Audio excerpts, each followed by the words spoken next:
Bismillahirrahmanirrahim. Pada waktu beliau Habib Saleh ini, ya, dikeluarkan oleh gurunya Habib Abu Bakar Muhammad Segaf Gresik.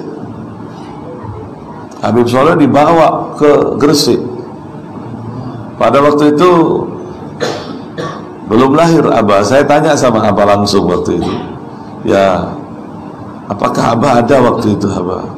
Lama Abah belum ada. Mungkin Habib Abdullah belum ada juga, ya, karena yang satu ini Habib Abdullah, Abah Ubabah Nur, adik dari Abah, belum ada katanya. Apa waktu itu bilang sama saya, langsung saya tanya langsung, belum ada. Dibawa ke Gresik Habib Saleh. Itu pun Habib Saleh masih menutupin jati dirinya memegang amanah.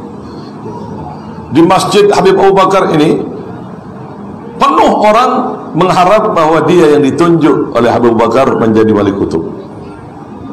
Ternyata Habib Abu Bakar diperintahkan oleh Rasulullah untuk mengeluarkan seorang pemuda yang bertapa di sebuah rimba, Habib Saleh Tanggul, atau yang dikenal Habib Karamat Tanggul, ya.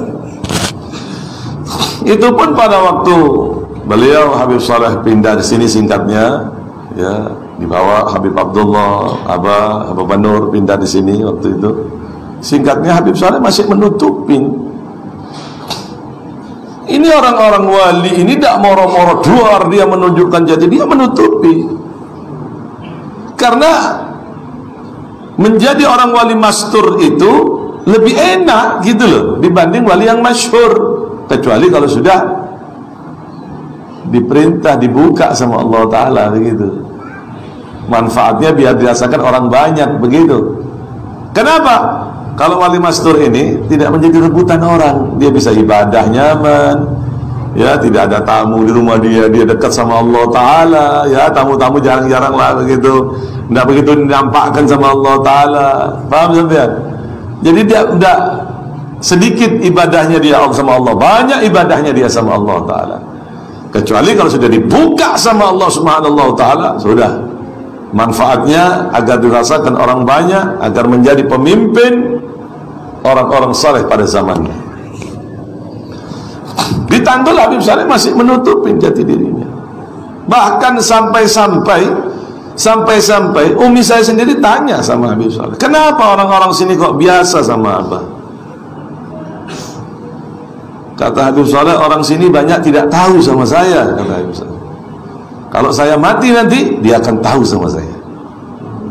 Masih ditutup sama Allah. Kalau saya mati, dia akan tahu sama saya. Kalau sudah mati tahu. Habib Saleh ada beberapa orang aja yang ditunjuk menjadi imam, menjadi takmir masjid dulu, menjadikan seperti Bapak Haji Abdullah, Pak Maisa, Pak Abdullah. Ada lagi siapa ya? Lupa saya itu. Ya, tukang adzannya Habib Saleh itu. Ada beberapa orang itu yang Allah Ta'ala berikan usaha.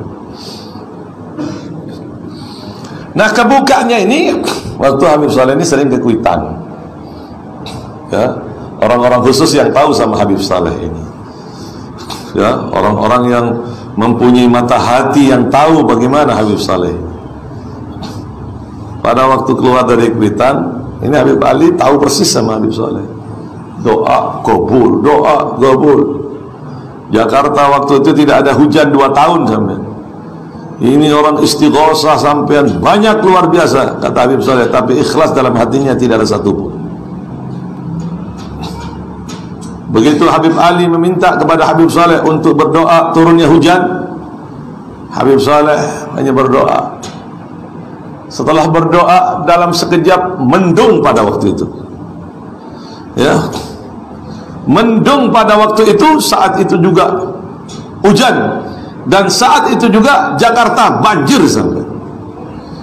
Begitu Jakarta banjir, orang berbondong-bondong datang sama Habib Saleh. Habib Saleh, hujannya kebanyakan. Ini bukan dari saya, ini kata Habib Saleh. Setelah keluar dari Kuitang, nah ini kebongkarnya di sini. Kalau di dalam situ masih tidak begitu nampak. Ini begitu nampak. Orang-orang Betawi ini muhibbin, ya, sama seperti orang Madura. Muhibbin, cinta sama habaib, orang-orang Banjar, orang Kalimantan. Ya, orang-orang yang Jawa juga banyak cinta sama habaib gitu, cinta pada dzurriyyat, kepada anak cucu Rasulullah. Ini anak bisu, ya. Habib tolong doakan ini, doakan. Khair kata Habib Saleh. Doakan Habib, ini anak saya supaya bisa bicara. Akhirnya dengan izin Allah, nah di sini mulai dibuka Habib Saleh, dibuka mulutnya, serbuka di ludah ya. Saat itu juga berbicara. Abah, saya minta ini. Abah, saya minta ini. Abah, saya kaget apa? Oh, anak saya bisa bicara.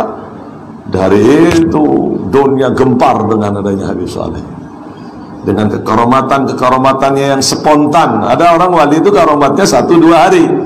Ini Habib Saleh tidak, langsung. Makanya kalau Habib Saleh tidak mau sama dunia itu pantas.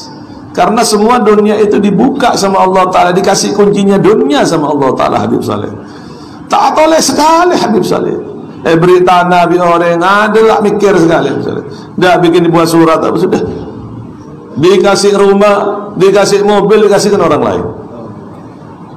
Sampai-sampai ini sekarang ini di Jakarta itu ada beberapa emas, lantakan emas itu atas nama Habib Saleh, cuman dikuasai oleh mafia-mafia. Masih kasus sekarang orangnya itu di Swiss atas nama Habib Saleh. Itu berapa ton itu orang-orang yang tergila-gila sama Habib Saleh. Habib Saleh tidak ngerekan sama itu, tidak ngerekan sama sekali. Ma'ai fikir fit dunya wala fikir fit tijarah. Saya tidak mikir dunia atau mikir dengan perdagangan. Tidak mikir sama sekali, apa-apa sama yang Allah berikan itu dikasih, wallah diterima Habib Saleh. Kata bukan kayak wali-wali sekarang, kata Habib Zain, kantongnya kelun. Kalau ini penuh baru ngeper. Habib Saleh terus kasih itu. Ngambil apa-apa dari bawah sejadah Habib Saleh. Apa-apa dari bawah sejadah Habib Saleh. Apa-apa ngambil dari bawah sejadah. Ini tidak terjadi kecuali orang-orang yang ada pada zaman 300-200 tahun, seperti Syekh Abu Bakar bin Salim Fakhrul Wujud, seperti Habib Saleh bin Abdullah Al-Hamid, kakek dari Habib Saleh Tanggul ini. Makanya untung sampean pertanyaan dengan Habib Saleh. Ini wali kutub, ini luar biasa sampean. Jangan buat mainan. Hati-hati. Habib Saleh ini kekaromatannya spontan sampai. Bahkan beliau memberikan kabar gembira bagi mereka yang mencintainya, kabar gembira bagi mereka yang ikut mencintai Habib Saleh, datang kepada Habib Saleh. Man hadar indana lahul kasib. Siapa orang yang datang kepadaku, dia akan mendapatkan bagian, kata Habib Saleh. Gak ada orang wali Bangala bunga itu. Masya Allah ya, mudah-mudahan kita dapat barokahnya.